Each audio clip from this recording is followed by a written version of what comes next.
Olá pessoal, tudo bem com vocês? Aqui é o professor Vitor Fernandes e vamos juntos então fazer algumas considerações, e algumas discussões aqui sobre essa atividade aqui de análise de sistemas de potência, tá? Pessoal, aqui no contexto dessa primeira questão aqui, nós temos um diagrama unifilar que ele representa um sistema elétrico de potência, ou mesmo uma parte dele, né? E por meio aqui desse nosso sistema elétrico de potência, a gente vai ter que montar então a matriz de admitância aqui do problema, tá? E é para a gente admitir aqui que os valores eles estão sendo todos apresentados aqui em PU, tá certo?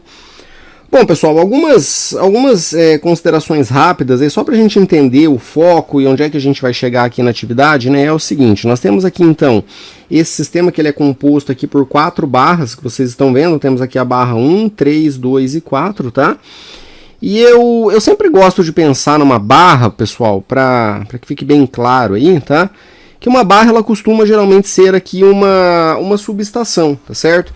Então dentro dessa barra aqui nós temos ali todos os equipamentos que estão disponíveis ali numa subestação, e essa subestação geralmente é utilizada aí para alimentar uma cidade, uma indústria, enfim, tá?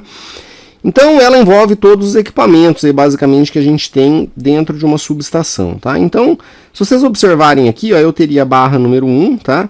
E a barra número 1 ela tem uma conexão direta aqui com a outra barra, que é a barra número 4. Ó, e essa conexão que vocês estão vendo aqui, dada por essa impedância, ó, Z14, tá? Ela seria a representação da nossa linha de transmissão, tá? E aqui eu teria a impedância da linha, tá certo? Com todos os efeitos ali que a gente tem na nossa linha, tá? O mesmo raciocínio que ele vale para as demais barras, né? Então nós temos aqui uma conexão aqui, ó, de 1 com 3, beleza? É uma linha, tá? Nós temos uma conexão aqui 2 para 3, também temos uma linha aqui de 2 para 4 e por fim uma conexão aqui, ó, de 3 para 4, beleza? Aí, pessoal, na parte de alimentação aqui dessas barras, tá certo? Somente a barra 1, 3 e 2 elas vão estar recebendo, né, alimentação. Eu tenho aqui os transformadores, tá? Que estão imediatamente antes ali da nossa subestação, e anterior a ela aqui eu tenho uma geração aqui, né? Então essa geração ela pode ser, por exemplo, uma usina, né, geradora de energia, seja de qualquer forma aí que a gente tem, tá? São apresentadas pra gente aqui, pessoal, essas tensões que nós temos aqui de alimentação, beleza? Juntamente com a impedância aqui, ó, dada por ZG, tá? Que seria a impedância aqui dos nossos geradores. E eu também tenho a impedância de cada um dos transformadores, tá? Então, é muito importante a gente se lembrar aí que, claro, quando a gente está fazendo análise de sistema de potência, a gente tem que trabalhar com números complexos. Então, é bem importante aí que vocês estejam familiarizados com eles, tá certo? Então, pessoal, é assim, quando a gente fala de CEP, né, existem muitas e muitas técnicas aí para a gente poder fazer análise de fluxo de cargas e tudo mais, tá? Eu vou me atentar especificamente aqui nesse problema, tá certo? Mas, de fato, se o problema ele fosse modificado, outras coisas fossem pedidas, a gente deveria considerar outras ferramentas, tá? Então, que fique bem claro para vocês que a análise de fluxo de carga ela não é trivial, não é uma coisa fácil de fazer. E quanto mais barras a gente tem, pior ainda a análise fica, tá? Então eu vou imediatamente me atentar aí apenas para essa questão, essa atividade, tá certo? Gente, ó, uma coisa que a gente vai começar aqui, eu parti de umas figuras iniciais aí, tá certo? Então eu só vim aqui e fiz a representação, tá? O desenho ali do nosso sistema elétrico de potência já fazendo uma redução aí de algumas impedâncias, e isso vai nos ajudar aqui nos cálculos, beleza? Então, ó, o que eu fiz aqui? Eu fiz a união, tá vendo que a gente tem uma impedância séria aqui, ó, da impedância do gerador, juntamente com a impedância do transformador, tá? Então eu converti essas duas impedâncias aqui em uma única, tá certo? Como elas estão em série, basta a gente somar, né? Então eu teria J1,15 mais esse J0,1 aqui do transformador. Então eu tenho uma impedância aqui que vale J1,25, tá? Bom, como todas as impedâncias elas são iguais, né, para o transformador, tá? E para o gerador também, então nós vamos ter aqui que essas três impedâncias em série aqui, né, que foram transformadas, elas têm o mesmo valor, tá? Somente para a gente dar nomes aqui para elas, beleza, pessoal? Eu chamei essa daqui, ó, de impedância 11, tá certo? Porque ela diz respeito somente à barra 1, tá? Essa daqui, ó, chamei ela de impedância 33, porque ela diz respeito somente à barra 3. e essa daqui de impedância 22, porque ela somente diz respeito à barra 2. São notações, tá certo? Aí a nomenclatura vocês podem utilizar a que acharem mais conveniente aí. Nesse momento eu não mexi aqui na nossa fonte de tensão, tá? E aí eu dei nomes aqui para as demais impedâncias que a gente tem, que eu vou utilizar esses nomes ali para a gente poder fazer as teorias aqui do nosso circuito e as análises, tá? Então, por exemplo, a impedância 13 aqui, ó, tá? Eu só chamei ela de Z4 aqui, beleza? Só pra gente ir mudando. Mas aí foi nomes que eu escolhi, tá? Então vocês podem, se quiserem manter aqui o índice 13, tranquilamente, beleza? Mudei aqui para 5, 6, 7 e 8, tá? Porque depois nós vamos calcular as admitâncias aqui delas e eu vou utilizar essa simbologia aqui. Tudo bem, gente? Então vamos lá. Foi a única modificação que eu fiz aqui por enquanto, tá? Eu fiz essa associação em série.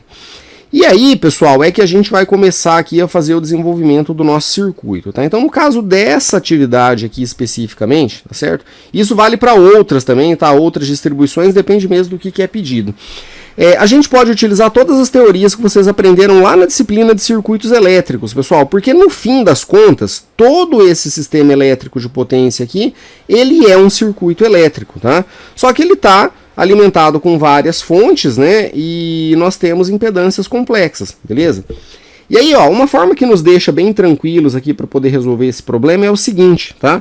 Se eu considerar cada uma dessas barras aqui, ó, como se elas fossem nós em um circuito elétrico, eu consigo fazer, por exemplo, a análise nodal que foi proposta por Kirchhoff, tá? E fazer a análise nodal, ela facilita bastante aqui os nossos cálculos. Tudo bem, gente?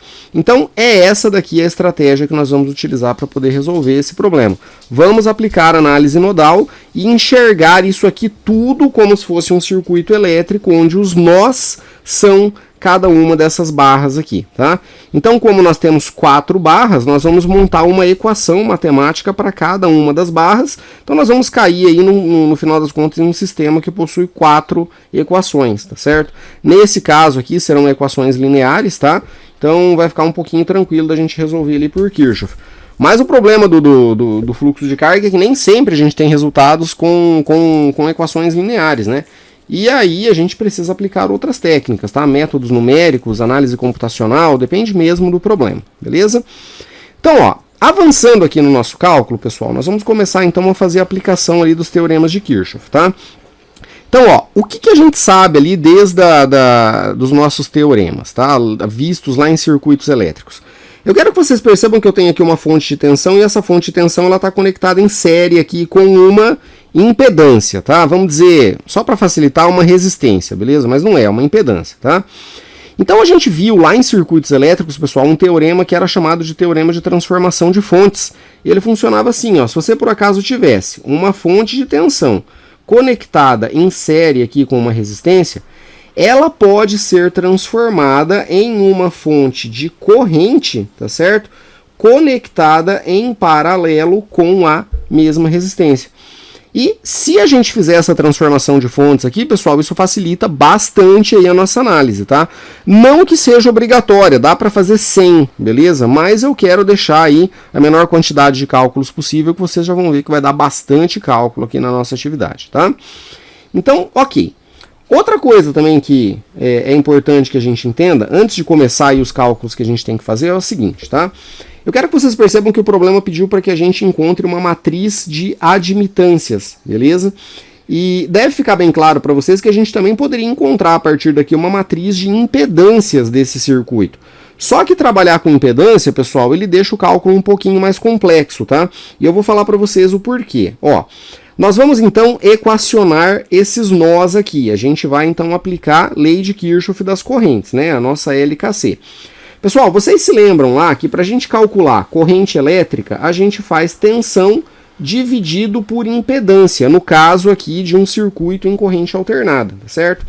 Mas olha aqui, pessoal, nós vamos cair em algumas equações que elas são bem complicadas aqui de dar, equações grandes e tudo mais, e quanto maior for o sistema elétrico de potência, mais equações a gente tem. Então percebam que a minha impedância, pessoal, ela está no denominador, então a gente vai trabalhar com frações aqui. E trabalhar com frações nem sempre é muito fácil, tá? Dependendo dos cálculos aí que a gente tem que fazer. Então eu quero que vocês se lembrem de uma situação, pessoal, ó. Eu tenho, por exemplo, a resistência, beleza? E a gente sabe, desde lá de eletricidade básica e também em circuitos elétricos, que nós temos uma grandeza chamada de condutância, tá? A condutância ela é dada pelo inverso da resistência, beleza? Então a gente pode interpretar da seguinte forma, ó. A resistência ela é o comportamento de oposição à passagem de corrente, tá? E se eu tenho desse lado aqui, ó, a condutância, eu quero que vocês entendam que a condutância é o oposto da resistência, ou seja, a condutância ela mede a facilidade da passagem da corrente pelo condutor, tudo bem? Esse mesmo raciocínio, pessoal, ele pode ser aplicado aqui para impedância, ó, tá? Então, vamos pensar aqui na seguinte forma, né? A impedância, ela representa também uma oposição à passagem de corrente, só que ela é dada, né, por elementos reativos junto com resistivos, tá? E eu tenho o inverso da impedância, calculado como 1 sobre Z. Esse inverso da impedância aqui, pessoal, ele mede a facilidade da passagem da corrente elétrica pelos nossos condutores. E esse inverso da impedância é o que nós chamamos de admitância, beleza? Esse é o nome que é dado para isso, tá? Então percebam, a gente tem que montar uma matriz de admitâncias aqui para esse problema. E é isso que nós vamos fazer. Então vejam, ó. Se eu trabalhar com impedância no denominador, isso aqui fica muito ruim da gente calcular. Mas entendam o seguinte, pessoal, ó, embora ele não esteja aparecendo aqui, o meu 1 sobre Z ele já está imposto aqui, ó, nessa nossa equação, tá certo? Então eu posso calcular a corrente fazendo tensão dividido por Z, beleza? Ou eu posso vir aqui e fazer o seguinte, ó, eu até esqueci de comentar, mas a admitância geralmente é representada por Y, tá? Então eu posso calcular a nossa corrente elétrica fazendo, ao invés de utilizar 1 sobre Z, eu posso utilizar Y vezes o valor de V. E aí percebam que eu estou trabalhando aqui com um produto agora, ó, e não mais com uma divisão. E trabalhar com esse produto, ele realmente vai facilitar muito os nossos cálculos, tá? Então é bem comum vocês verem nos livros e tudo mais, todo mundo utilizando a admitância, justamente porque a gente elimina essa situação aqui do denominador e o cálculo ele fica mais fácil pra gente, tá? Volto a dizer que se o problema tivesse pedido uma matriz de impedâncias, a gente consegue fazer também sem problema nenhum. Só que dá mais cálculo, temos mais continhas aqui a serem feitas, tá? Então beleza, ó, depois dessas informações eu acho que a gente consegue já iniciar aí o nosso processo, tá certo? Então, a primeira coisa que eu vou fazer vai ser fazer uma transformação aqui dessas fontes. Como é que a gente faz a transformação? Pessoal, a transformação ela é bem simples, tá? Se eu tenho aqui, por exemplo, ó, uma fonte CC aqui, tá? E eu tenho uma resistência, vamos dizer que essa fonte aqui ela vale 12 volts, por exemplo, tá? E eu tenho uma resistência contínua, tá, pessoal? Só para a gente entender. Eu tenho uma resistência aqui que vale, sei lá, 6 ohms aqui. Isso aqui pode facilmente ser transformado numa fonte de corrente conectada em paralelo com essa nossa resistência. Então a resistência 6 ohms ela fica aqui. Como que eu encontro a fonte de corrente, pessoal? É bem tranquilo, é só eu pegar e aplicar a lei de Ohm. A gente faz 12 dividido por 6, né? Tensão dividido por resistência. Isso aqui daria 2 amperes. Então, essa parte que está aqui em cima é a mesma coisa que eu tenho aqui do lado de baixo, ó, tá certo? E podemos fazer a transformação sem problema nenhum, tá? Do mesmo modo que se, por exemplo, eu tivesse aqui essa parte de baixo, né, uma fonte de corrente em paralelo com uma resistência, eu posso transformar ela na parte de cima, uma fonte de tensão em série com uma resistência, é só multiplicar os dois aqui. E dependendo do circuito fica mais fácil de analisar, tá? No caso desse aqui, conforme eu vou mostrar para vocês, vai ficar mais interessante da gente fazer essa análise utilizando aí a transformação. Então eu vou iniciar essa transformação aqui a partir de agora, tá? Ó, eu chamei aqui, pessoal, de uma fonte de corrente I1, tá? E essa fonte de corrente I1 eu vou pegar a tensão de alimentação da primeira barra que nós temos aqui, ó, que foi chamada de EA, tá certo? E nós vamos dividir pelo valor da impedância série com ela aqui, ó, que seria o J1,25, tá certo? Então vocês vão pegar uma calculadora científica, é muito importante que vocês saibam trabalhar com números complexos na calculadora científica, tá? Eu vou pegar uma aqui agora, não vou nem cortar o vídeo, beleza?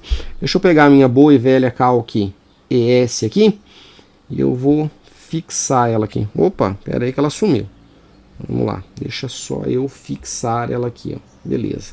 E eu vou voltar ali para o nosso circuito para mostrar para vocês como é que a gente faz esse cálculo, ó, tá?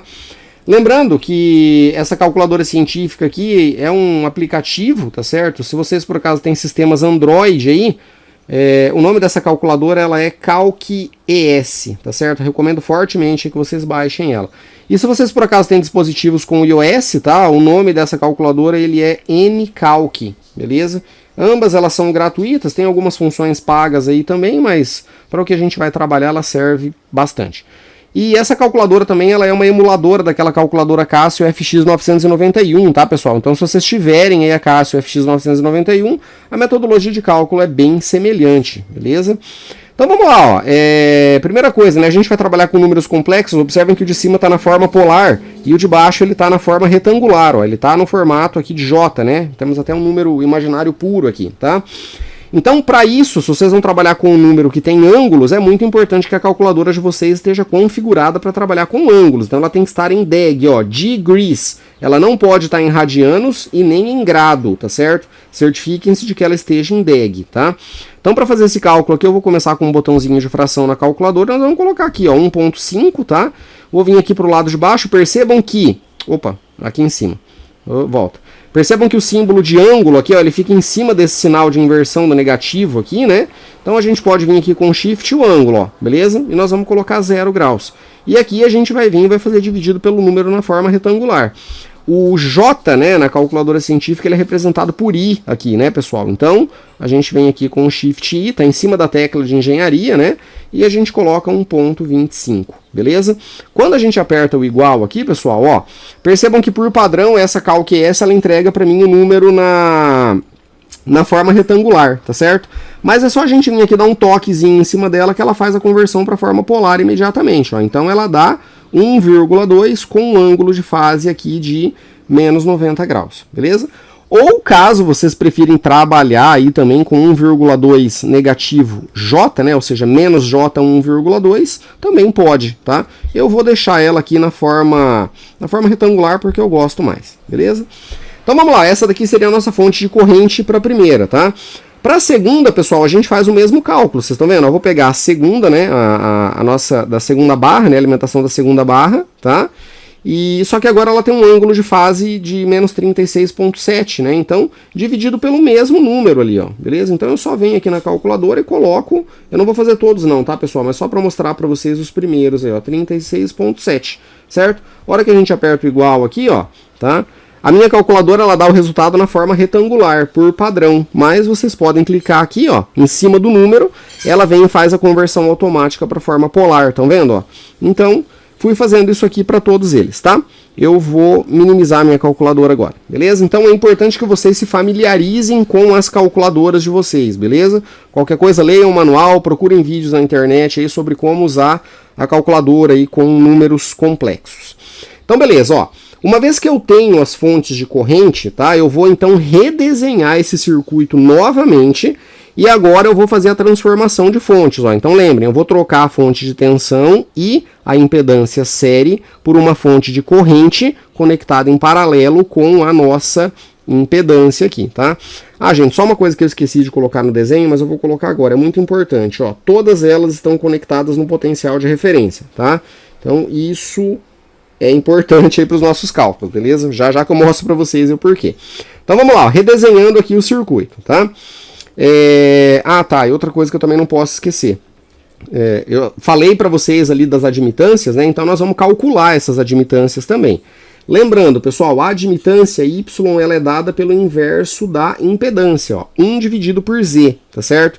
Então eu vou trocar todas as impedâncias por admitâncias, tá? Então, novamente, ó, se eu pegar a minha calculadora, como é que a gente vai fazer esses cálculos? Ó, todas elas são impedâncias, vocês estão vendo? Então eu vou pegar uma delas aqui, por exemplo, ó, essa daqui, a Z7 aqui, ó, J 0,125. Então eu vou colocar o botãozinho de fração, 1 dividido, tá? Por J, né, ou seja, o I 0,125, tá? A hora que eu apertar o igual aqui, ó, percebam que dá menos J8. Então isso aqui é a admitância, beleza? E vamos fazer isso para todos eles, porque o problema é que a gente calcule uma matriz de admitâncias e não de impedância, tá? Então a gente vai ter que transformar. Lembrando que aqui tudo é impedância, beleza, pessoal? Então bora lá, ó. Fui fazendo os cálculos aqui também, ó. A minha admitância 1, 2 e 3, tá, ó, que são essas aqui, beleza? Ó, a Z11, a Z33 e a Z22, elas são iguais. Ó. A gente vai fazer 1 dividido por J125 para as três, ó, porque elas têm o mesmo valor, tá? E E aí eu mudei, tá? Depois eu vou mostrar ali para vocês, mas eu troquei o nome 11, 33 e 22 por 1, 3 e 2, beleza? Mas do jeito que eu falei é só notação, tá? Se vocês quiserem trabalhar com outros nomes ali, mas todas elas vai ser 1 dividido por J1,25.